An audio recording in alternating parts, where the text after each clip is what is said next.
प्राचीन काल में एक ब्राह्मण था। वह बहुत ही निर्धन था। उसके कोई संतान नहीं थी। उसकी स्त्री बहुत मलिनता के साथ रहती थी। वह स्नान ना करती, किसी देवता का पूजन ना करती। इसी से ब्राह्मण देवता बड़े दुखी थे। बेचारा बहुत कुछ करते थे किंतु उसका कुछ परिणाम ना निकला। भगवान की कृपा से ब्राह्मण की स्त्री के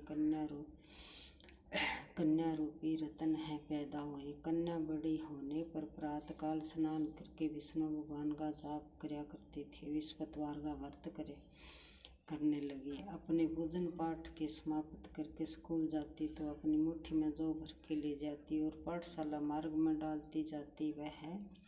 तब वह जो सोने की हो जाती। लौटते शाम उसको बीन कर घर को ले आती थी।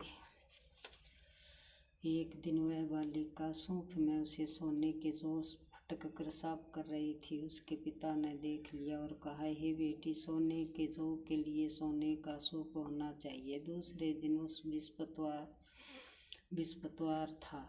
उस कन्या ने व्रत रखा और विस्पत देव से प्रार्थना करने लगी और मैंने मन ही मन में है पूजा सच्चे मन से की तो वह अपने हैं सोने का सूप दे दो।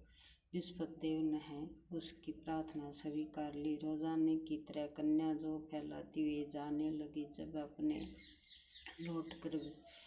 लौटकर जो बीन रही थी, वह विस्पत की कृपा से सोने का सूप मिला। उसे वह घर ले आई और उसमें जो साफ करने लगी, परंतु उसकी माँ का वही ढंग रहा। एक दिन की बात है कि कन्या सोने का सूप में जो साफ कर रही थी, उस समय उस शहर के राजपुत्र वहां होकर निकला।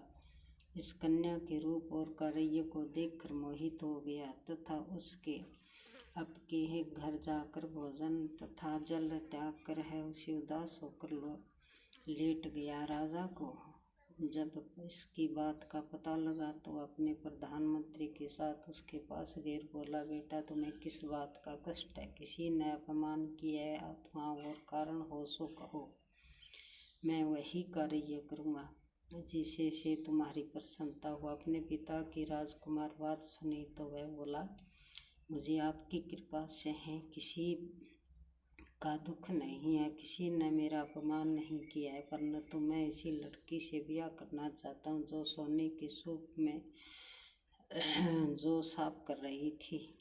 वह सुनकर राजा आश्चर्य में पड़ा और बोला, ये बेटा, इस तरह की कन्या का पता तुम ही लगाओ, मैं उसके साथ है तेरा ब्याह अवश्य करवा दूंगा।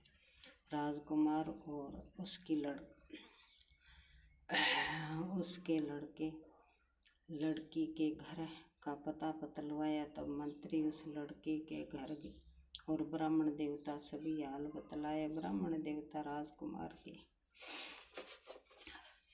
साथ अपनी कन्या का विवाह करने के लिए तैयार हो गया। विधि विधान अनुसार ब्राह्मण की कन्या का विवाह राजकुमार के साथ हो गया। कन्या के घर जाते ही वह पहले की भांति उसे ब्राह्मण देवता के घर में गरीबी का निवास हो गया। अब है भोजन के लिए भी अन्न बड़ी मुश्किल से मिलता था। एक दिन दुखी होकर ब्राह्मण देवता अपनी पुत्री के पास है।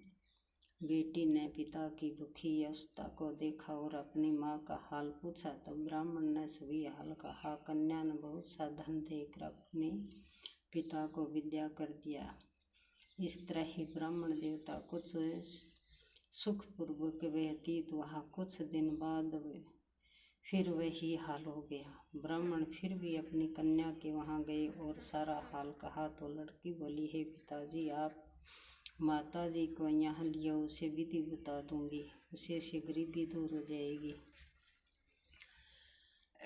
वह ब्राह्मण देवता अपनी स्त्री को साथ लेकर पहुँचे तो माँ को समझाने लगी, माँ, तुम प्रातःकाल प्रथम स्नान आदि करके विष्णु भगवान का पूजन करो तो सब दरिद्रता दूर हो जाएगी। परंतु उसकी माँ ने एक भी बात नहीं मानी। प्रातःकाल उठ कर अपनी पुत्री के बच्चों के जूठ को खा लिया।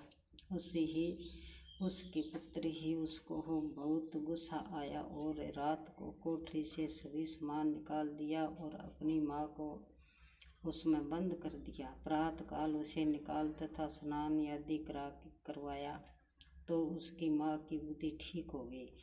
फिर प्रत्योग विश्वत्वार को व्रत रखने लगी। इस व्रत के प्रभाव से उसके माँ बाप बहुत ही धनवान और पुत्रवान हो गए। विश्वत देव जी के प्रभाव से इस लोक के सुख भोगकर सौरभ को प्राप्त हुए।